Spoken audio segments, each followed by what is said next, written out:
There is a place in the Nevada desert, 83 miles northwest of Las Vegas, that does not appear on any public map.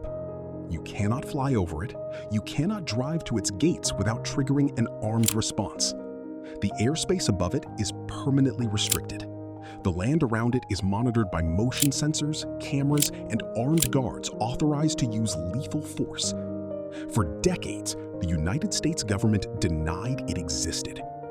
When pilots reported seeing impossible flying objects near its borders, objects that moved at speeds no known aircraft could achieve, that changed direction instantaneously, that made no sound, the official response was always the same.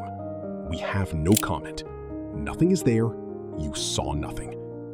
And then in 2013, the CIA published declassified documents officially acknowledging, for the first time in history, that the base exists. What else are they still not telling us? The story of Area 51 begins not with aliens, but with the Cold War, and with one of the most audacious intelligence operations in American history. It is 1954. The Soviet Union has nuclear weapons.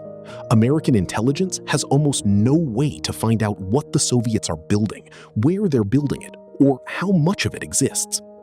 Satellites capable of surveillance photography won't exist for years. U-2 and conventional aircraft can't penetrate Soviet airspace without being shot down. The CIA and the Air Force have a problem. They are flying blind against an enemy that may be building an arsenal capable of destroying American cities. The solution was a top-secret aircraft program that would produce the most extraordinary plane ever built at that point in history, the U-2 spy plane. It could fly at altitudes above 70,000 feet, high enough that Soviet radar and surface-to-air missiles at that time could not reach it. It could photograph an area the size of a major city in a single pass with cameras of unprecedented resolution. To test and train pilots for the U-2, the CIA and Air Force needed a location, remote, flat, invisible from any public vantage point, with a dry lake bed that could serve as a runway. CIA officer Richard Bissell and Lockheed engineer Kelly Johnson chose a site called Groom Lake in the Nevada desert in April 1955. They named the operating location on their paperwork Area 51, a designation from the Nevada test site grid map. Fact: from 1956 onward, U-2 pilots flying test flights over the American West were generating UFO sighting reports at an unprecedented rate. High-altitude, fast-moving, silver aircraft leaving no vapor trails and flying in ways that defied the capabilities of known planes. The Air Force's response was to dismiss every report as misidentification or weather phenomena.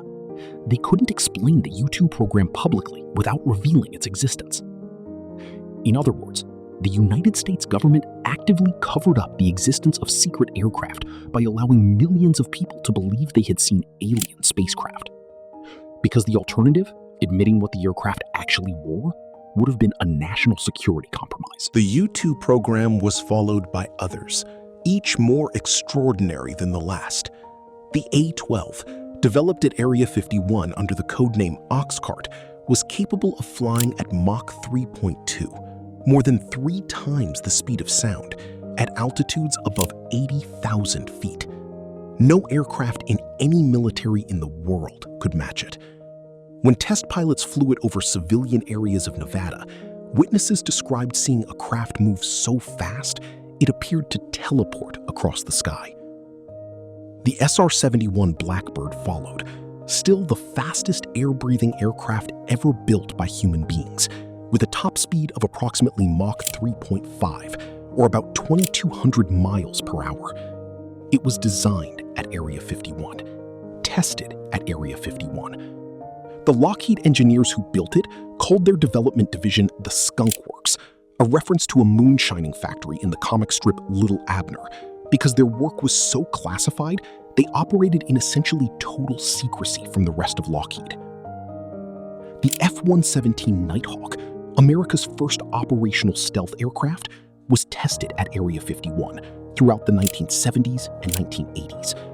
Its angular, faceted design was so unconventional that witnesses who spotted it on test flights genuinely had no frame of reference for what they were looking at.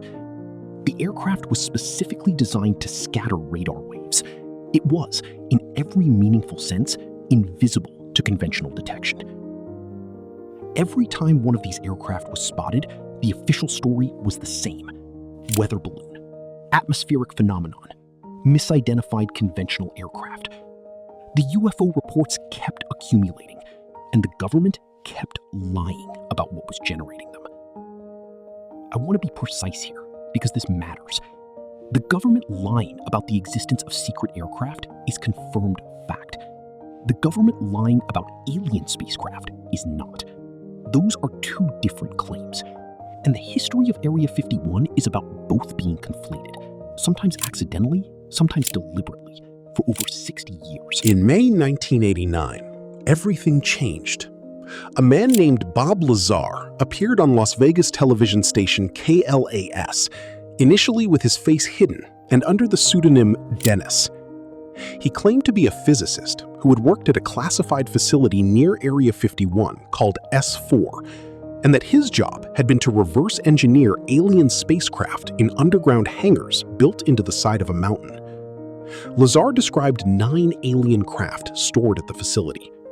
He described their propulsion system, a gravity wave generator powered by a then unknown element he called Element 115. He described briefing documents that outlined extraterrestrial involvement in human history going back 10,000 years. He described seeing an alien being, small, gray, large-eyed, through a porthole window. His story was explosive. It embedded the alien narrative into Area 51 permanently. Even people who had never heard of the U-2 or the SR-71 now knew that Area 51 was where the government hid spaceships. But then the questions started. MIT and Caltech, both schools Lazar claimed to have attended, had no record of him as a student. Los Alamos National Laboratory, where he claimed to have worked as a physicist, denied he had ever held that role. A 1982 phone directory from Los Alamos listed his name, but as a contractor technician, not a physicist. His background story unraveled under scrutiny. Fact: Element 115, which Lazar called the alien fuel source, did not exist on the periodic table in 1989. In 2003, scientists synthesized a new element and named it moscovium. It is Element 115. However, it only exists for fractions of a second and can't power anything. Lazar's supporters called this validation. Scientists called it coincidence. The truth about Bob Lazar exists somewhere in a space that is profoundly difficult to navigate. He may be a fraudster who fabricated an extraordinary story for attention and profit. He may have been a low-level contractor who had partial, distorted access to classified programs involving advanced but terrestrial aircraft technology and created a narrative around it. Or he may be telling the truth. The evidence does not conclusively prove any of these 3 possibilities. What Lazar undeniably did was permanently link alien spacecraft to Area 51 in the public imagination, a link that the government has been unable to break despite decades of denials. Here is where the story becomes genuinely fascinating again, because in recent years, the United States government has changed its position in ways that would have been unthinkable even a decade ago. In December 2017, the New York Times published a story revealing the existence of a Pentagon program called the Advanced Aerospace Threat Identification Program, ATIP, which had spent $22 million between 2007 and 2012 investigating what the government now calls unidentified aerial phenomena, or UAPs. The program was secret. Congress had not been fully informed. The public had no idea it existed. Along with the story, the Times published 3 videos taken by US Navy pilots showing objects performing maneuvers that no known aircraft can perform. One video, filmed in 2004 off the coast of San Diego, shows an object approximately the size and shape of a large pill moving at extraordinary speed, stopping instantaneously and accelerating again in a direction perpendicular to its previous movement. The pilots who filmed it were experienced Navy aviators. They had no explanation. In 2020 and 2021, the Pentagon officially released these videos and acknowledged their authenticity. In 2021, Congress mandated a formal UAP report from the Director of National Intelligence. The report, released in June 2021, acknowledged 144 unexplained UAP incidents involving military aircraft dating back to 2004. It could explain exactly one of them.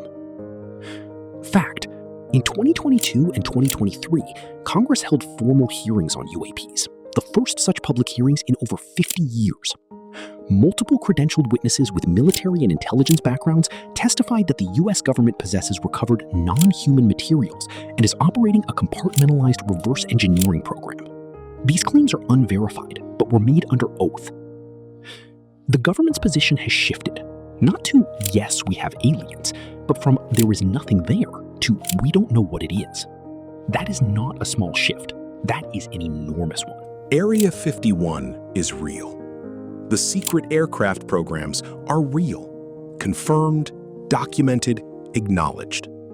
The cover-up of those programs using UFO and weather balloon explanations is real, confirmed. The money spent by the Pentagon on UAP research is real. The Navy videos are real. The congressional hearings are real.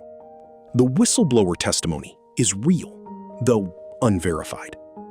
What we do not have, what has never been provided, is physical, verifiable, peer-reviewed evidence of non-human intelligence. But here is the thing about evidence.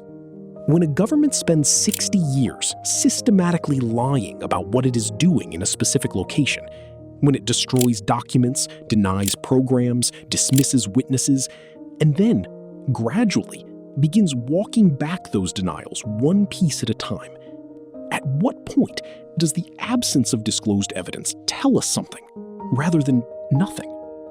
The question of whether extraterrestrial intelligence exists is one of the most important questions in human history.